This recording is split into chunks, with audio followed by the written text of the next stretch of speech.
Right. Hey, we are here and it is Geekspeak time and year in review, which is wins and lessons. So you're not going to want to miss out and chime in to let us know yours. And I'm Pip, Seymour Digital Media. I'm Phelan, also with Seymour Digital Media. And I'm Rena from Little Works Indie Media. And welcome everyone. I'm Greg from Original 72 Creative. Right. And today, every year, see, I want to do this every year. We're going to get on here and really just like have a chat up about all the lessons and all the things we did and we won at and we lost at, or well, lessons we call them, right? And so I wanted to just kind of do a round robin and like just have a conversation about like what do you guys think? First we do lessons. No, first we do wins and then lessons. What are you thinking? Rena? Well, I'm thinking I only got 2 sentences organized, so that's what I'm thinking right now. Do you want me to go first? Yes. All right. So I added up my some of my important numbers. So lesson is add up your numbers, but you should have already been doing that if you joined us last week for the planning session. But I'm just trying to pull up my numbers right now because, of course, they're not at the top anymore. Here we go.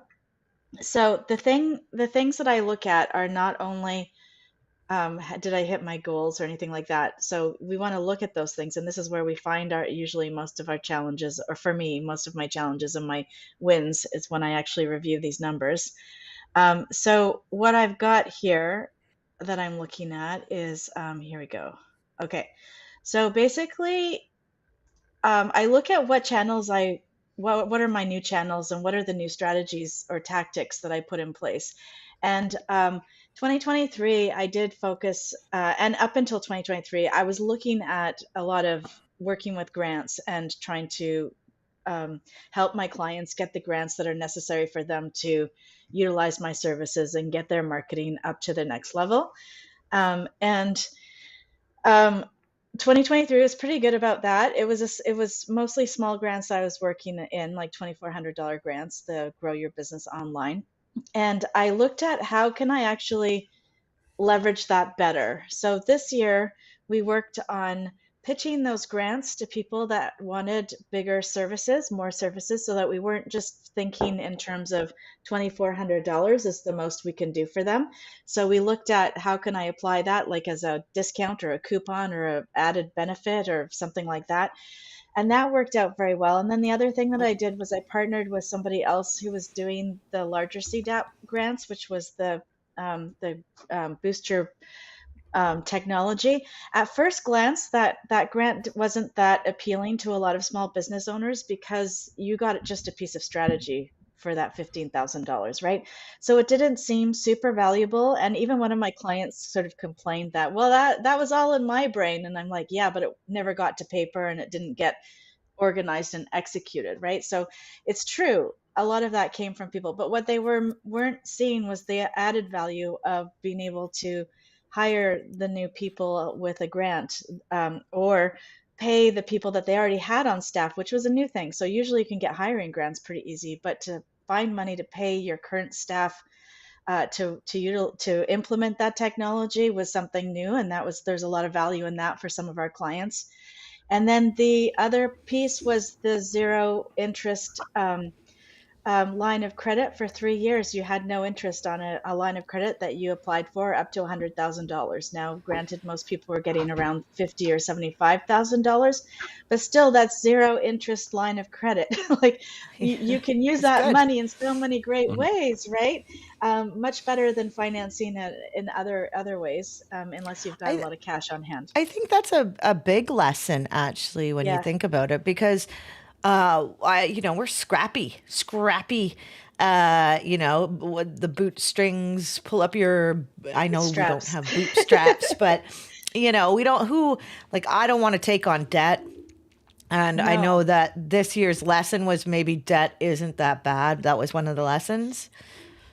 Yeah. So good debt, bad debt. There's a big difference between the two. One can be looked at as an investment or well, usually an investment, and then the other one can just like drown you in interest charges. So that it's not always good, and you have to really have somebody on your team, like an accountant, for example, to keep you straight with making those decisions, which is another lesson I learned. So that was that's a my good challenge. lesson.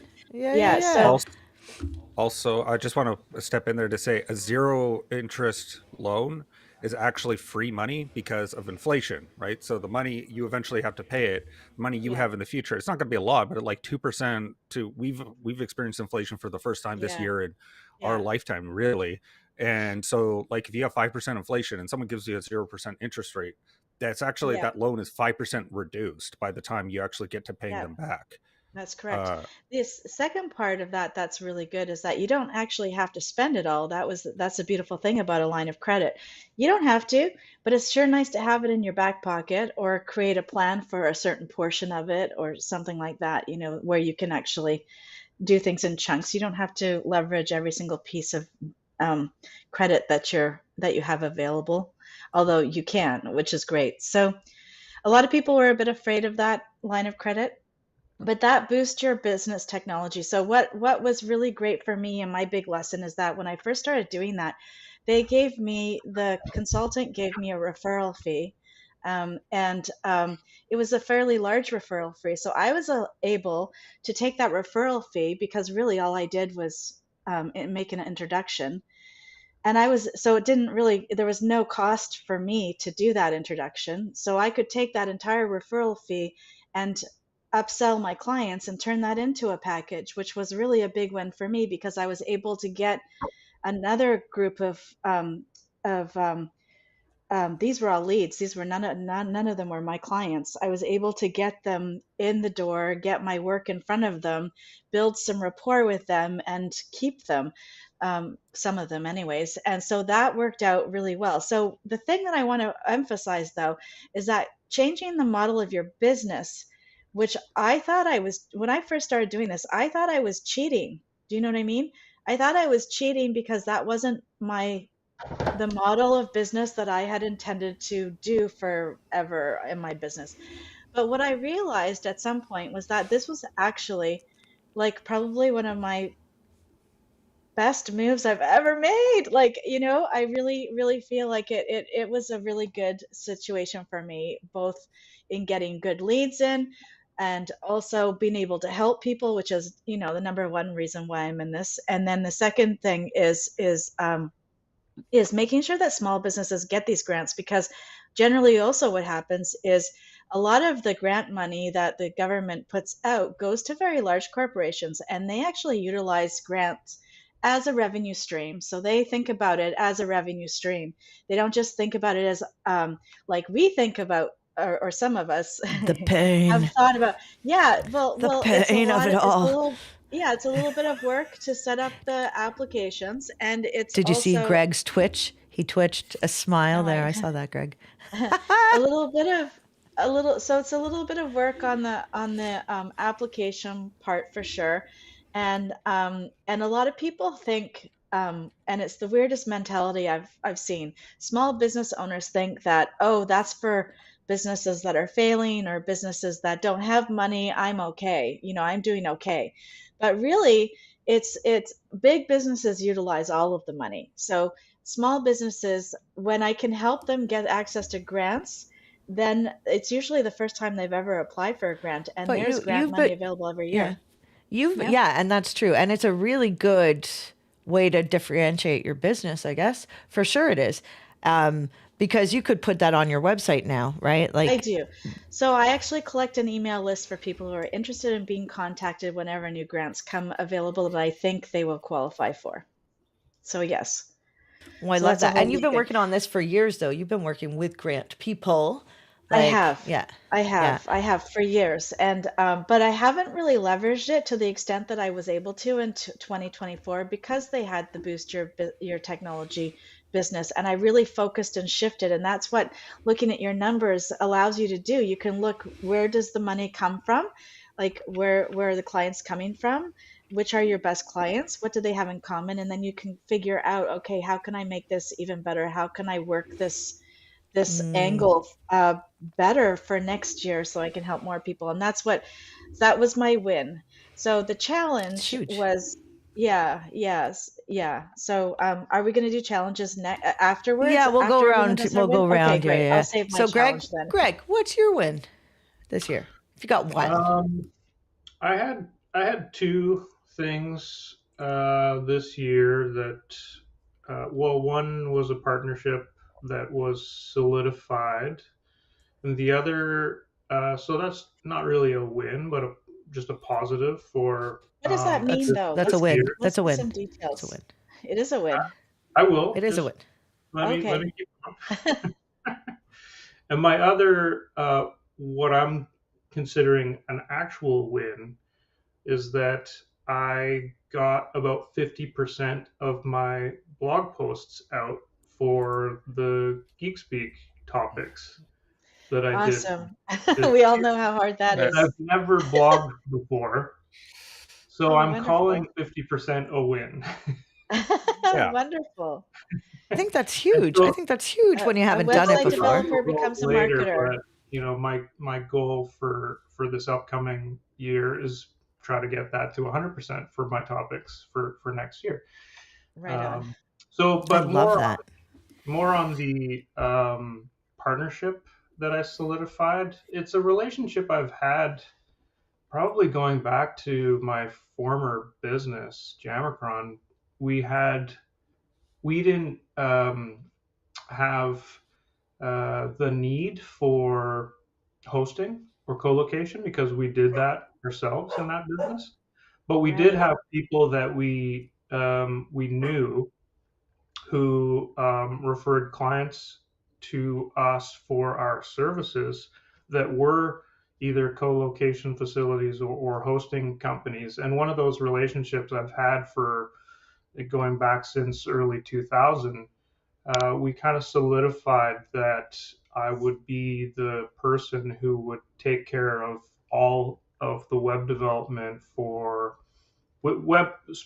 specifically WordPress web development for any of the clients that he has in his co-location or hosting facility. So that's been a good partnership of continued project work that I'm getting. Yeah. Terrific. Nice. Well done. Nice. That's So after partnerships. 20 years, it's finally coming. It's become easier. Is it? Yeah. How long have you been in business now on your own? I mean, for Original 72. Since 2010.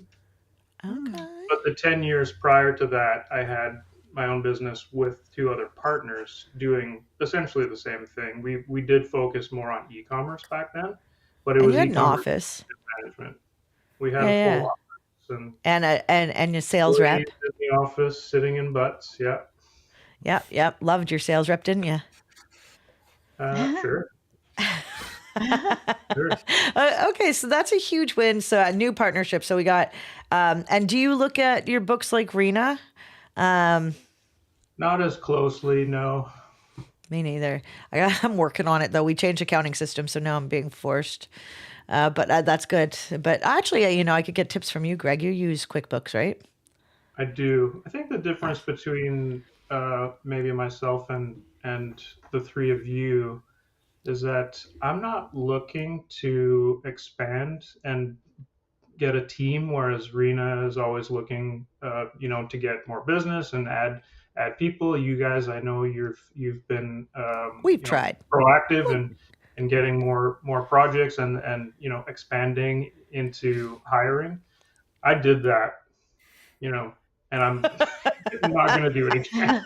Not for you. Yeah. It's not for everyone. It is really one of the. It's one of the hardest things to do, for sure. Yeah. And it's been hard. That's all I can say. I mean, you meet great people. You're paying for people's livelihoods. I think that's. I have a lot of feelings in that. But yeah, Phelan, what was your win? You got a win? Yeah. I mean, I'd say that we've done a lot more to automate aspects of our business, which has been nice to figure out ways to Is that Pip's win too? No, Probably I'm to just some learning.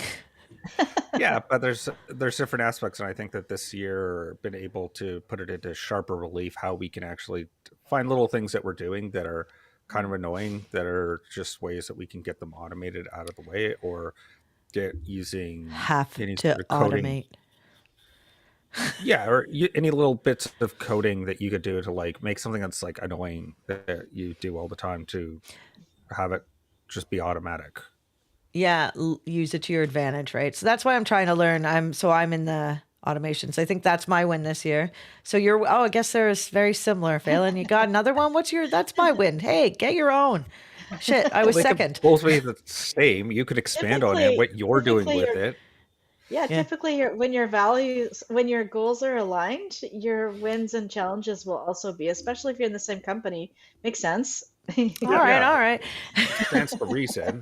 Like I'm not just saying this for no reason. I'm saying Yeah. it because we're both working in this stuff. So yeah, it's just ways that I'm also looking at like onboarding stuff. Now I'm thinking about how we can, where are points that we could do it, that we'd have like a more of a CRM style, like a more traditional CRM style with like, hey, when this happens, move them to the next stage and do it automatically rather than me having to do it. So things like that. I think that gives you more of an understanding of your own business too. Cause I mean, I don't know about y'all, but I mean, every year this time of year, I always say it's the busiest time of year. I think new deals come in usually for us around this time of year. People wait in until after the election, which really affected us for our marketing. I mean, okay, let's get into the lessons. Because I mean, these are funny, painful lessons, or it can be losses. They can be anything, right? What did you learn that you won't do next year? or what did you glean from this year? So I'll go first. No, maybe I'll go last because yeah, I'm gonna make Rena go first. Rena. All right.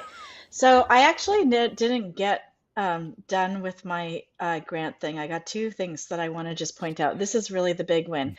So this is not services provided. This is grant money secured. So we got $181,145 in grant funding for 14 small business owners. And I feel really good about that. So that's my big win this year. And that went up considerably from last year. And so what I wanted to say about thank you. I should pause. Yes, that's true. Pause for I'm going to applause. try to find the clapping. Where's the sound effect? I know. So that was good. And then, so my challenges are, oh my goodness. So then, of course, thank you. Oh, that's so funny. So the challenges that I had were pretty funny if you think about it, because of course we all know that revenue is one thing, but profit is king. And so I got really excited about my increased revenue, and I invested in two very large courses and certifications and that type of thing, which I think will serve me in the future. I don't have buyer's remorse at all. But had I had my books in proper, done properly and organized like they should have been, because they're just now. We've got somebody new. She's fantastic. If you need a referral, let me know.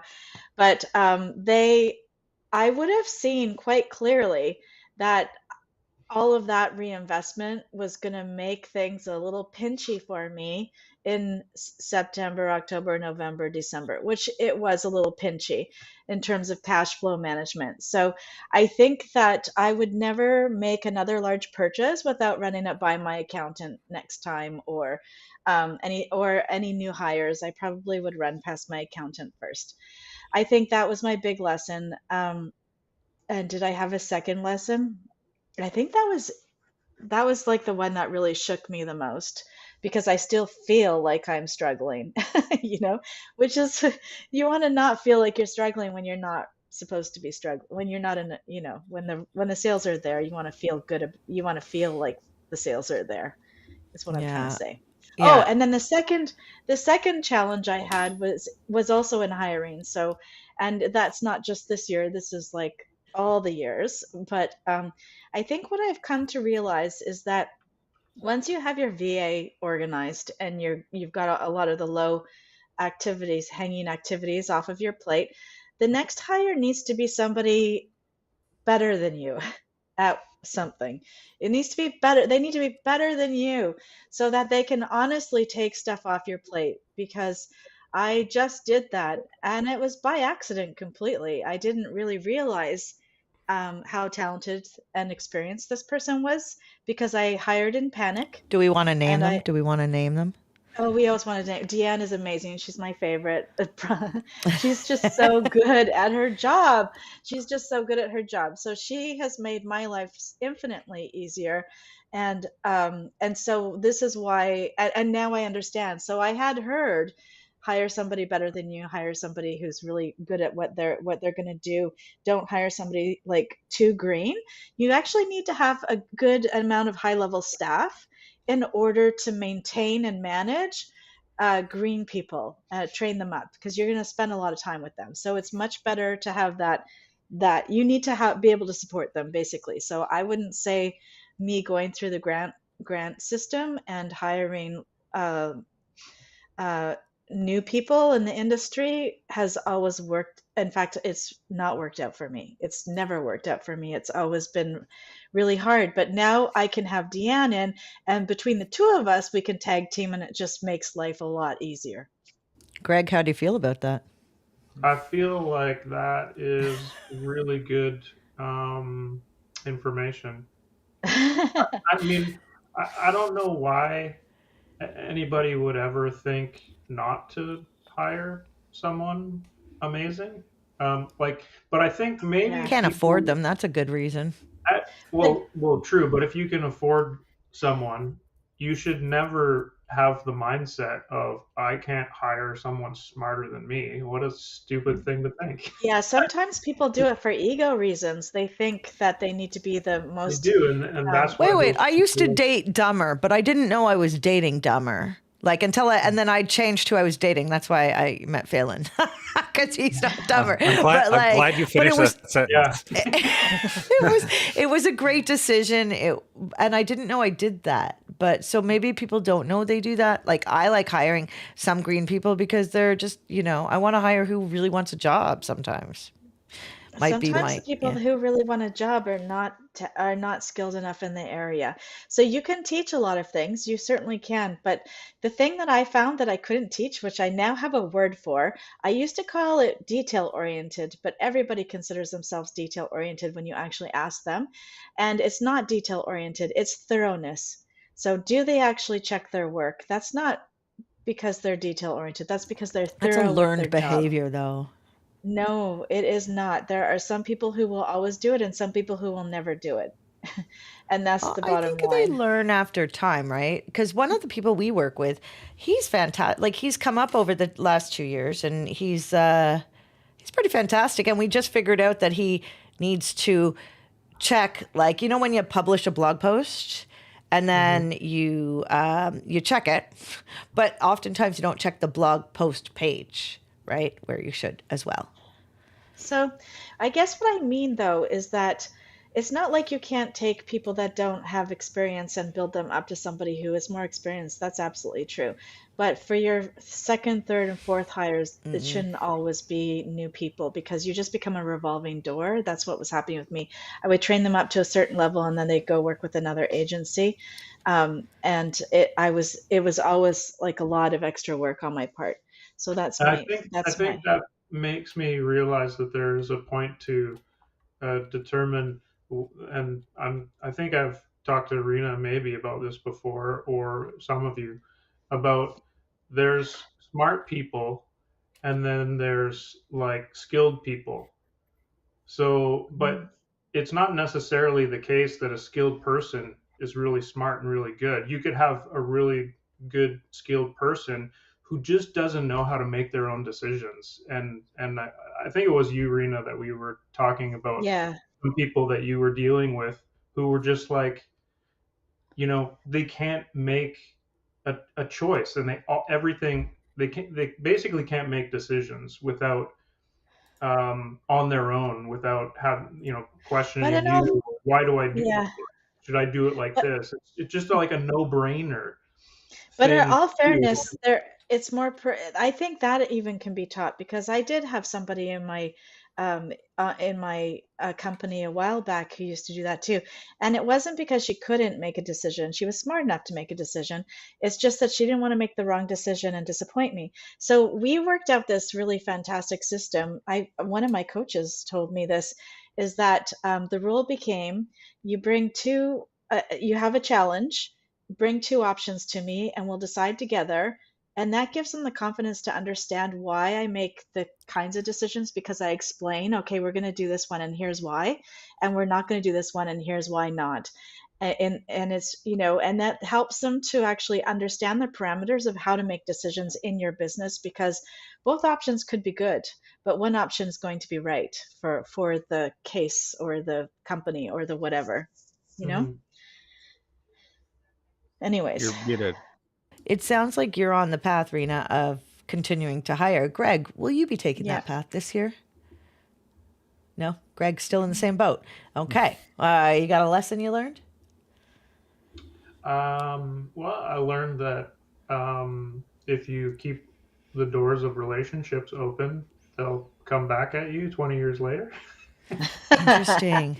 So that phrasing I of think it's not a lesson I learned, but I think a lesson for people to understand is that all relationships that you form, no matter how far back or how beneficial they might be for you, anything is possible. Yeah. So I love that. this And is it Good sometimes lesson. the philosophy that I take typically when I have clients leave me. I shower them with pleasure as they go to the other service. the offboarding Their- service is Phrasing. Yeah. offboarding is good. Because Yeah. I've this year, I think it was this year. Yeah, it was this year. I had a very long time client call me and basically awkwardly, without saying he's going Can I somewhere come else, back? say that he's going somewhere else. And because we had that long relationship, I was like, jokingly, I was like, "Are you breaking up with me?" It's okay if you're breaking up with me. Like I don't have a monopoly on whatever. And yeah, so he basically said, "Yeah, I'm going to try something else." And I was like, "Okay, whatever you need me to send to the new person, like just let me know. That's I'm not going to nice. burn that bridge." And then I think it was like a week to 10 days later, I got a message from him. Will you take me back? So, That's a nice, that's really nice, because that says a lot about camaraderie, and because marketing is a group effort. We don't own our people's stuff, right? But we just work with them. But that's the thing. I always like to say we work with people, not for them, right? That's the difference between being your own boss. over all of my years, I have learned that it's not personal, and I should not get myself all worked up because a client's leaving or I get a client. I'm level-headed the entire time. I get some, often or not very often. I'll lose one, but things just cycle around, right? Like it's nothing to get all waste your energy over.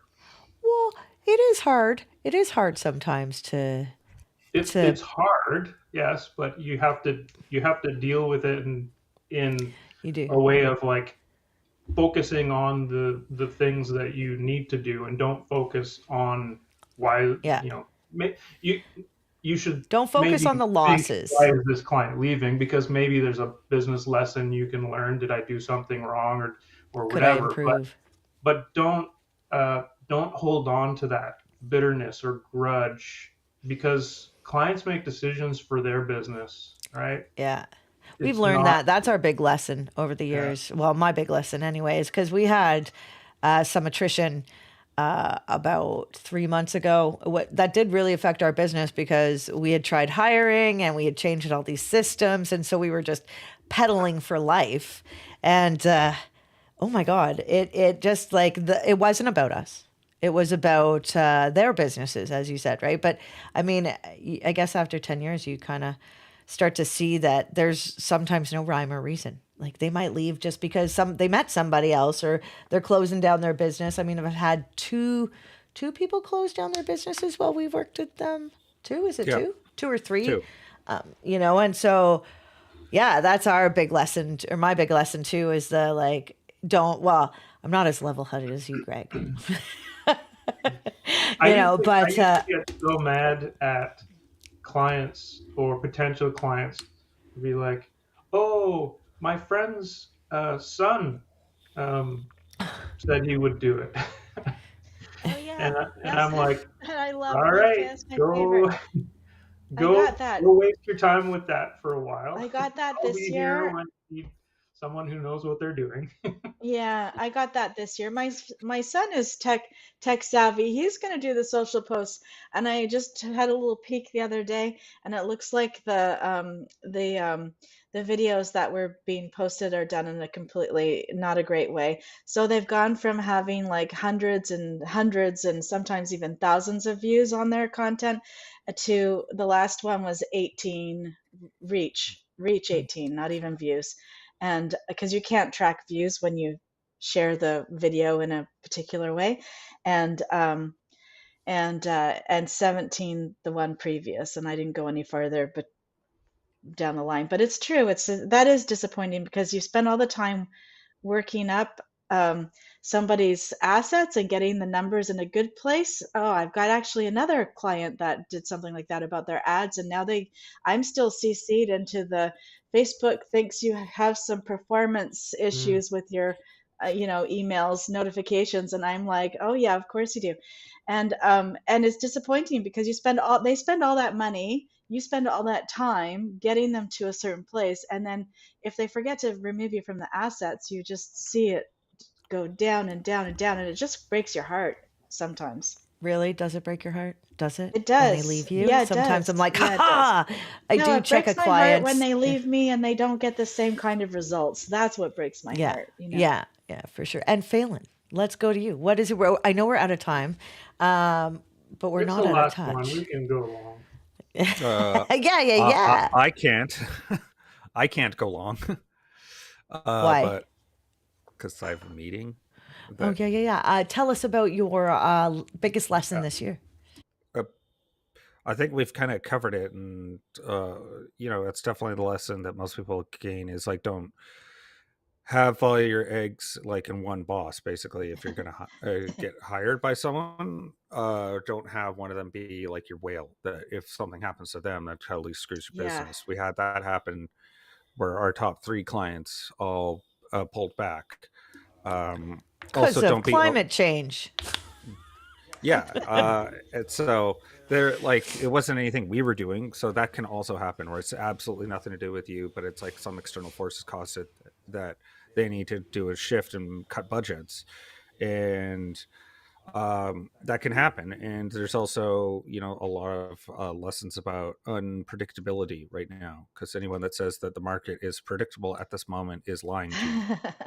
Totally. And so that's kind of my biggest lesson, is that we're in for a big time of, I suspect, unpredictability, because there's just a lot of things in the world that are changing and shifting right now, and who knows where it's all going to shake out. So especially in the search and AI industry, there's going to be major change, upheaval. Well, it's a couple of years ago, Facebook went through a big change with their advertising, and I know a lot of business owners who lost, like a lot of marketing people who lost their jobs, and I mean, we're seeing some of that now, but search is like it. I mean, it was epic before, but now it's like on fire epic. So we'll see what happens. But I mean, what an industry, what a time. Like, it is exciting the ways we can communicate now. It's, more interactive anyway, right? And, remember 1990, whatever, with the websites? Remember those websites with the flashing and the baubles and stuff? Mm-hmm. Space Jam. The Space Jam website, like that, it's still up. That's why I reference it, is that it's still left in all its 1994 HTML glory. Oh, we should put that in the comments. We should go, but if you are tagging along with us today, let us know what your wins were and your lessons, and we'll keep this one posted in the group for the next couple weeks. We'll be around, but probably more text than video, I think. We don't have Geekspeak for a couple weeks, but then, oh my gosh, next year is going to be a fantastic, and we'll have so much fun, right? Our Right? first Yes. topic for next year is going to be Is- me and Rena doing exploring web design trends for 2025. So we're off for 3 Alright. weeks, but our first week back is going to be January 9th, and that's our topic. Okay, and will you be writing the blog post before or after? Before, hopefully. Interesting. All right. Rena, yes. I see you. What were you going to say? I write my blog posts after. Interesting. Yeah. I write them when I have time. Yep. All right. We will see you all sooner than later. And thank you for joining us. And if you missed the whole show it's not a show, it's more of a communication, right? Mm-hmm. I know you guys just think I'm weird. Anyway, we will see you next week or in a Next couple weeks. year. And yes. All right. Have a great day. See you in the comments. Bye. Thanks, everyone. All right. Thank you. Bye.